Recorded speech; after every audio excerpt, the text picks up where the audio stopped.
vous mets au défi de trouver les mots père, mère, frère ou sœur dans un livre d'André Roy. Vous ne risquez pas de tomber pendant votre recherche sur cousins et cousines, germains ou pas, oncles et tantes, petites ou grandes. C'est une chose qui me frappe dans son œuvre, la famille y est à peu près absente. Pourtant, ce sujet est omniprésent dans la littérature québécoise, y compris chez les auteurs LGBTQ+, dont certains certaines en ont fait une de leurs grandes thématiques, voire le schème organisateur de leur production. Michel Tremblay, Michel-Marc Bouchard, Marie-Claire Blais ont certes investi l'univers familial pour le détricoter et en donner un portrait éloigné de l'idéalisme conservateur, mais la centralité que conserve la famille dans leurs œuvres nous permet, je pense, de mesurer l'originalité du travail d'André Roy dans le contexte québécois. Depuis les années 2000, la critique littéraire remarque d'ailleurs la résurgence dans la littérature des thématiques filiales et des formes qui lui sont reliées, comme la saga familiale ou le roman des origines.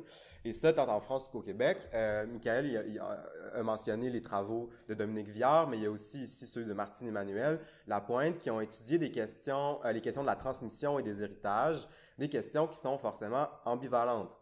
Martine-Emmanuel Lapointe et Laurent Demance, par exemple, remarquent, je cite, « la profusion des figures d'héritiers dans la littérature contemporaine, héritiers toutefois problématiques, qui témoignent de la nécessité de repenser les liens familiaux et les transmissions. » En cherchant à résumer les dynamiques qu'il et elle retracent dans plusieurs œuvres, ils et elles écrivent que le sujet contemporain s'éprouverait dans une rencontre singulière avec ses ascendants et ses spectres, tout en élaborant des généalogies artistiques et intellectuelles.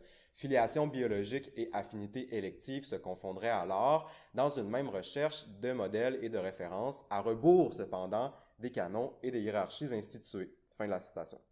Qu'en est-il pour la littérature LGBTQ peu présente dans ces analyses? Si les critiques insistent sur le fait que les legs et les filiations sont rompus, détournés, subvertis, cette fois-là c'est Martine-Emmanuel Lapointe et Karine Sellard, je me demande, en gardant en tête le caractère anecdotique du familial dans l'œuvre d'André Roy, si la filiation biologique, qui sous-tend tous les concepts d'héritage, de transmission, de legs, est utile pour comprendre son travail. Il me semble, par ailleurs, que les héritages gays et ou queer, pour peu qu'on puisse les généraliser, bon, probablement qu'on peut pas les généraliser, mais je le fais quand même pour les besoins de la cause, puis pour le lunch, sont marqués par des ruptures encore plus grandes que celles étudiées par les auteurs que j'ai mentionnés. La famille et la question des origines n'ont en effet pas le même sens dans la littérature queer, plusieurs œuvres s'appliquant à montrer la violence et les aveuglements du modèle familial en rejetant presque intégralement ce schéma d'organisation des relations humaines. L'origine, chez André Roy, paraît toujours manquante, partielle, à réinventer. Il écrit dans La vie parallèle « J'écris parce que je ne sais pas d'où je viens ». Dans J'ai toujours appris à écrire, il trouve une réponse à ce mystère en substituant le langage lui-même à l'origine familiale ou sociale. Je cite « Si écrire et savoir ce que l'on ne saura pas, c'est pourtant savoir d'où l'on vient, de ce ratage inaugural dont la langue et le chaos sont les bavardages logiques et déréglés, sans bord et sans clôture, sous la loi. » L'écriture révèle chez lui l'illusion, le semblant quant à une collectivité, à une appartenance à une race. Écrire, note-t-il encore, c'est affirmer l'identité provisoire et précaire, dissoudre la chronologie et la filiation, dénouer les liens sociaux. Les filiations semblent souvent, de la même manière, dans la littérature queer comme chez André, moins déterminantes, les figures d'autorité étant souvent rejetantes et ou rejetées. On se trouve d'ailleurs par la littérature, pour citer encore « J'ai toujours appris à écrire », d'autres parents, d'autres tuteurs, d'autres amis. Un écrivain dit ressembler à un orphelin qui parle, peut-on lire encore dans Professeur de poésie. Les fractures temporelles dans la culture queer me paraissent elles aussi encore plus profondes que celles qu'observent les travaux sur la filiation, les rapports entre les générations étant souvent inexistantes et l'histoire des populations LGBTQ+, comme tu l'as dit Michael aussi, puis Pierre tantôt, étant à peu près inconnue et souvent sans archives, sans documents. Je viens d'un temps que les jeunes gays ne connaissent pas, affirme André dans un autoportrait paru récemment dans Lettres québécoises, comme pour traduire ce difficile partage temporel des expériences entre les générations.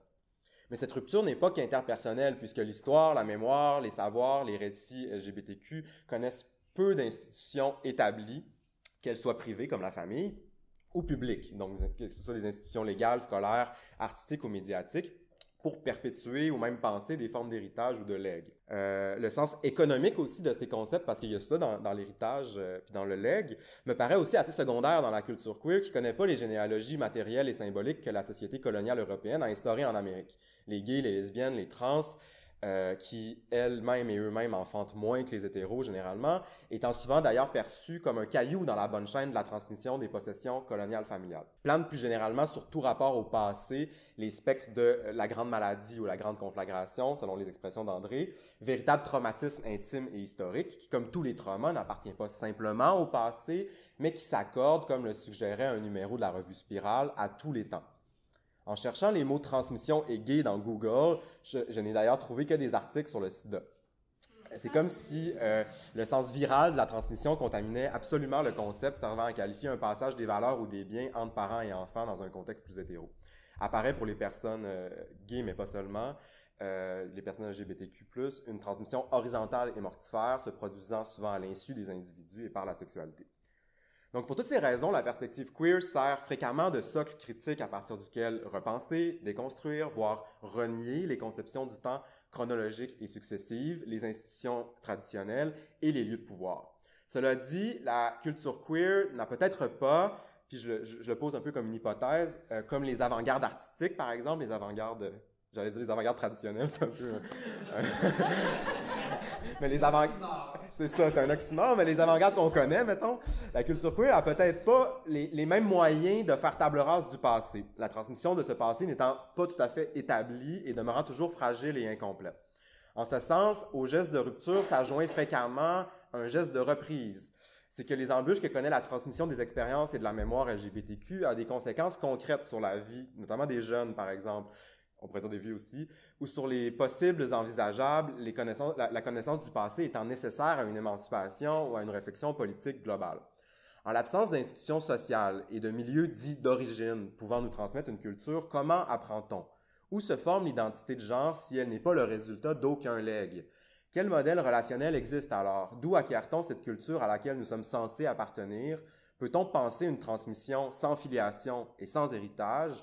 Comment qualifier la relation à un passé qui nous échappe, auquel nous avons difficilement accès, ou pour reprendre une question que pose André, comment continuer quand tout a commencé sans soi?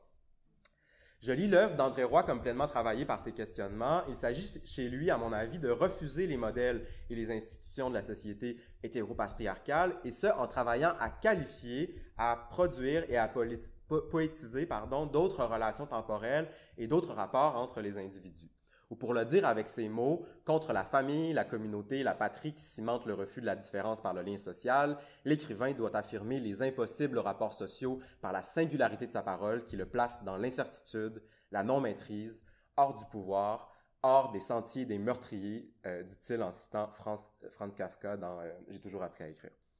Sa poésie travaille en particulier dans le cycle des vies, donc c'est surtout de ce cycle-là dont je vais m'occuper, qui recoupe le recueil Vie, le recueil Professeur de poésie, mais moi j'ai presque envie d'y mettre aussi Comment allons-nous dorénavant écrire, parce que je trouve qu'il fonctionne assez bien dans cette série-là, même s'il n'en fait pas officiellement partie. Donc sa poésie travaille dans ce cycle-là, un cycle d'ailleurs que l'auteur considère comme, je cite, une sorte de retour sur son œuvre, une manière d'en affiner les propositions poétiques et d'inscrire un biographique dégagé de toute anecdote. Donc, sa poésie travaille à retrouver et à décrire des manières d'apprendre et d'entrer en relation, à renouer des fractures et des écarts entre les temps, les espaces et les corps. Sans leur donner une stabilité, j'aimerais explorer les relations et les formes d'apprentissage qu'on rencontre dans l'œuvre d'André dans l'objectif de nourrir une réflexion plus large sur la transmission queer. Comment apprend-on à écrire? L'œuvre d'André Roy se donne-t-elle des ascendants, des modèles? Dans L'amour est une douleur, donc un autoportrait publié dans Lettres québécoises, André revient sur l'importance qu'a pris la littérature dans son éveil sexuel. Il écrit « J'ai cherché souvent dans les livres les questions et les réponses pour savoir où avancer. » Il poursuit « De voir l'amour des hommes dans les livres m'est toujours venue une émotion qui m'emportait chaque fois dans cette douleur délicieuse. Je voulais être lié à cette écriture de l'amour et je la retrouvais toujours autant éblouie qu'épouvantée lorsque je lisais et plus tard quand j'écrirais. Toujours surpris par elle, caressé par elle, enculé par elle. Le rapport affectif à l'écriture est ambivalent, il est amour et douleur, il éblouit et épouvante, mais ce qui me frappe surtout, c'est qu'il est décrit comme une relation sexuelle. Puis Étienne a un peu commenté ça tout à l'heure aussi, puis Arilis aussi, par laquelle le jeune poète serait caressé et enculé par son art, ou même l'art à venir, reprenant un imaginaire de la fécondation gay, exemplairement décrit par Hervé Guibert dans Le Mausolée des Amants. Donc c'est une citation qui m'est revenue en tête. Guibert fantasme dans ce texte-là, je cite, « Une écriture qui serait une même force qui se distribuerait à travers les siècles en s'immisçant dans quelques corps favorables qui ne seraient que des relais au projet général de l'écriture, à cette trace monumentale infiniment constituée. Ainsi, moi-même, je pourrais imaginer que ce que j'ai pu faire de cette écriture, tant bien que mal, sera un jour assimilé par un autre corps favorable qui la portera plus loin. Entre parenthèses, je suis par avance amoureux de ce corps-là. Il y aura dans l'écriture un fantasme d'insémination, d'enfantement, mettre 20 ans après sa mort, un siècle après sa mort, un fantasme d'écriture dans un corps étranger. » Donc, c'est la fin de la citation de Guibert. Le parcours d'écriture d'André, corps favorable, semble consciemment ou non réaliser, en tout anachronisme d'ailleurs, le fantasme de Guibert, auteur que le poète place dans la liste d'œuvres audacieuses, insolentes, désespérées, intenses, qui lui auront permis de dire « j'ai su qui j'étais ». Donc, c'est toujours dans Lettres québécoises.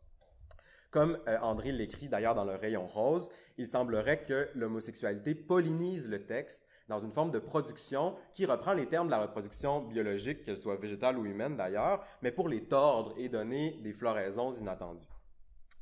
Dans le même texte, André raconte comment la découverte de la littérature et du désir se font dans la solitude. Cet amour me blessait parce que je ne pouvais le partager, écrit-il. La solitude trouve toutefois dans les mots une étonnante communauté, semblable à la communauté négative dont parle Maurice Blanchot, donc la communauté de ceux qui n'ont pas de communauté.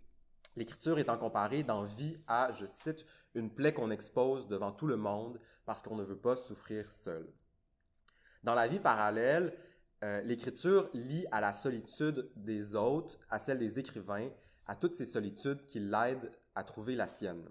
C'est une citation.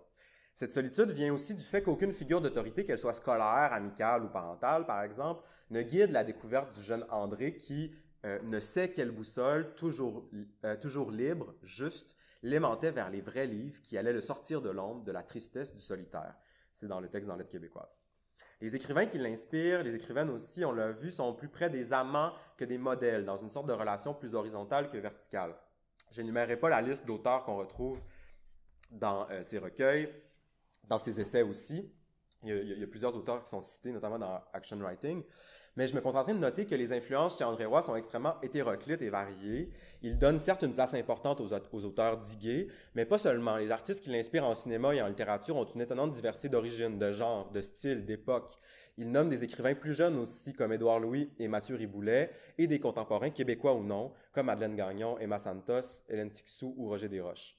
L'auteur de La vie parallèle écrit les autres écritures, la poésie depuis Villon, disons, donc on voit comment c'est ouvert.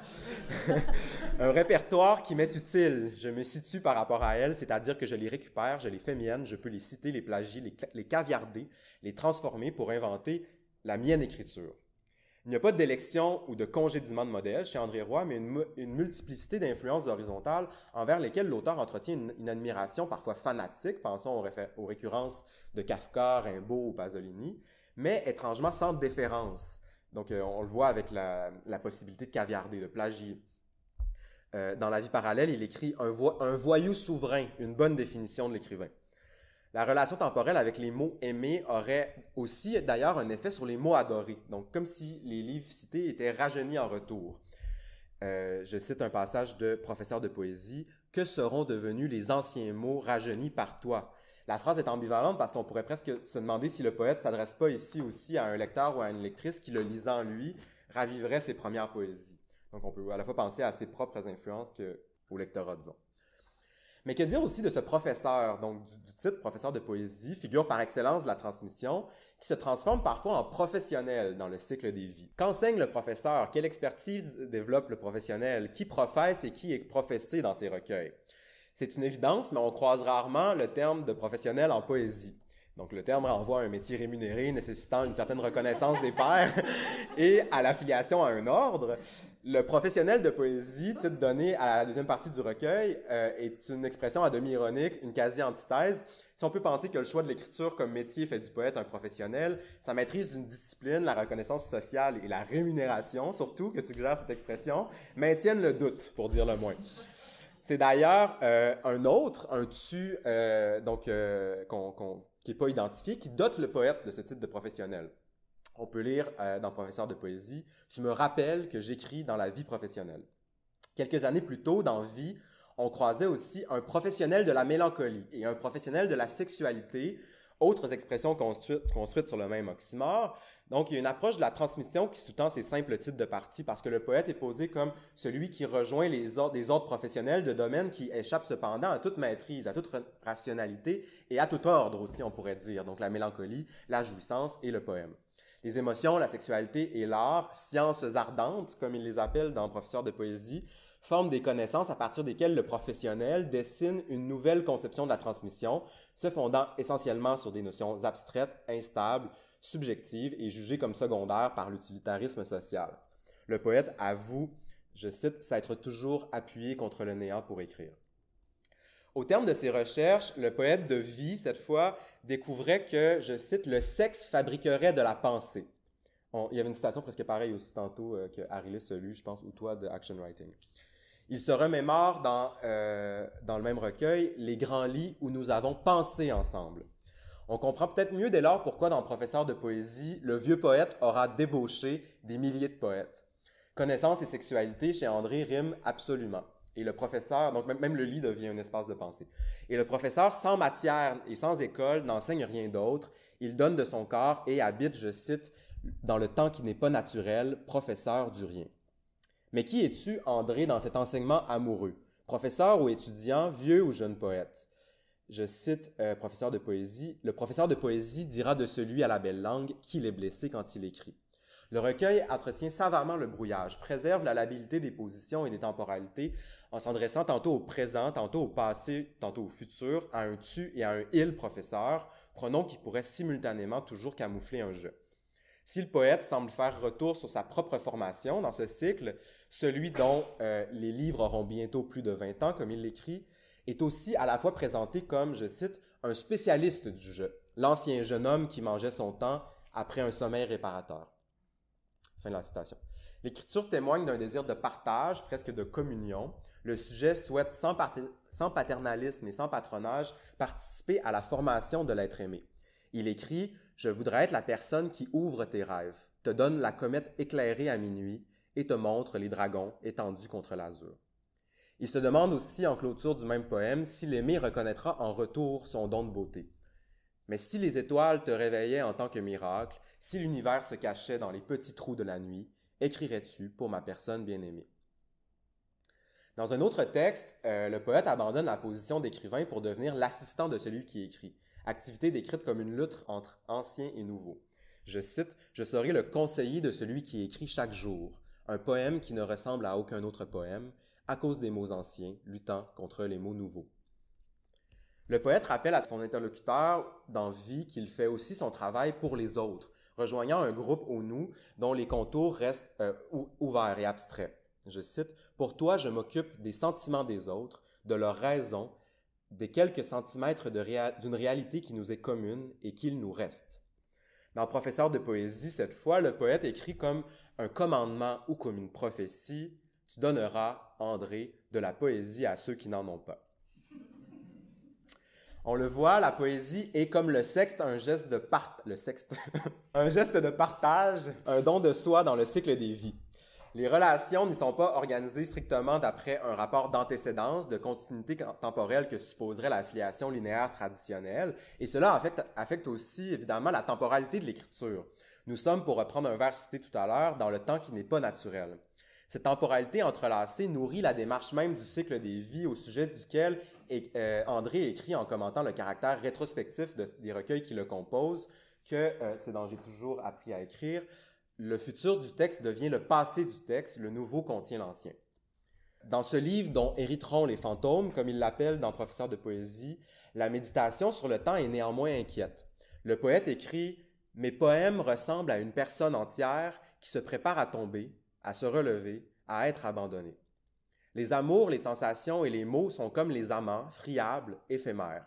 Je cite « Ces images que j'expose passeront très vite du présent au passé, dans ma chambre devenue le tombeau de l'ardent. » La question qui travaille tout le cycle est au fond celle du dernier recueil d'André, sorte d'écho angoissé et interrogatif à l'affirmation « J'ai toujours appris à écrire », c'est-à-dire comment allons-nous dorénavant écrire. La question de la poursuite des choses, de la durée et de la disparition, autant dans la vie que dans l'écriture, sont posées. Des vers imaginent d'ailleurs une rencontre avec des lecteurs et des lectrices dans les deux recueils, même si le poète affirme d'envie « Je peux durer malgré mon cœur préoccupé par la vie provisoire, par le temps de l'ancienne gaieté prête à me quitter », il est aussi constamment hanté par la disparition des êtres aimés, selon le titre d'une partie du dernier recueil. Dans le recueil Vie, comme dans Professeur de poésie, je cite « Plusieurs corps apparaissent, couverts de trous et de taches, et le poète ne cesse de s'étonner lui-même d'être en vie. Les défunts me sont devenus aussi familiers que les vivants, et je serai le vivant de leur nom, leur coïncidence de déshérité. » C'est dans Vie. Il écrit, comme Jean Genet, pour le grand peuple des morts. C'est dans Comment allons-nous dorénavant écrire. La grande conflagration ou la grande maladie, comme André les appelle, le place dans une position, voulue ou non, de gardien de la mémoire. Le poète devient malgré lui celui en chagrin de vous, selon une expression de Vie. Comme s'il fallait, je cite toujours qu'il écrive, qu'il soit le professionnel de la fin des choses, le bon poète devra conserver la chaleur de chaque corps poussé brusquement hors du présent. C'est dans Professeur de poésie. Dans Vie, un bout de poème décrit bellement cette sensation de n'écrire jamais qu'une même triste saison. Je cite « La réalité abandonnée, l'été dissous, les âmes contaminées, après les nuits qui avaient goûté aux événements du corps, je décris cela uniquement depuis 20 ans. » Les passages les plus bouleversants jaillissent de vers souvent simples qui s'adressent aux disparus. Toujours dans Vie, « Vous direz que vous venez chez moi lorsque vous mourrez, car j'écris dorénavant pour les disparus. » La transmission dans le cycle Vie d'André Roy est, pour conclure, différente de celle de l'héritier contemporain analysé par Martine Emmanuel, Laurent Demance, Karine Sellard ou même Dominique Viard. Pour cette raison, je me demande si on peut parler encore d'héritage, de filiation, de legs, notion qui me semble très endettée à un imaginaire et à des structures hétérosexuelles.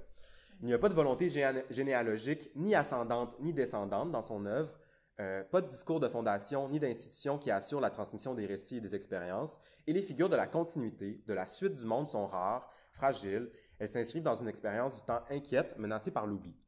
Le professeur de poésie, mais n'est-ce pas toujours lui, André, ce professeur de poésie, qui apprend toujours à écrire aux autres comme à lui-même, sont sans école, et le poète apprend de ses amants et de livres qui forment une bibliothèque vaste et improbable. Le texte laisse apparaître des modes d'apprentissage relationnels horizontaux, le professeur et l'amant se confondent. Si le poète chez Roy rejette ou plutôt ignore les données de la transmission traditionnelle hétérosexuelle, il ne fait pourtant pas table rase du passé. La grande maladie le dote d'un devoir de mémoire impossible et il se demande comment renouer avec les disparus qui frappent par leur étrange rémanence. Qu'est-ce que nous laisse en retour l'œuvre d'André? Son grand tombeau pour les morts les ravive et les éloigne. Ils se confondent dans une masse de disparus à laquelle la poésie elle-même appartient peut-être. Je cite son dernier recueil, « J'exige un art dont le devoir est de disparaître », c'est le dernier vers. Les textes d'André n'enseignent rien. Ils ne prévoient pas de division précise la poésie, disons, parce qu'on a vu que c'était différent avec les essais, n'enseigne rien, ne prévoit pas de division précise des héritages et ne signe aucun testament. Ils écrivent, je cite le recueil Professeur de poésie, « ce sentiment de n'être rien parmi les égarés d'une histoire construite hors de soi ». Ces poèmes poursuivent toutefois le projet général de l'écriture dont parlait Guibert. Ils rejoignent peut-être la communauté de celles et ceux qui n'ont pas de communauté, en essaimant, se dispersant dans l'air, en l'attente, peut-être, de quelques corps favorables.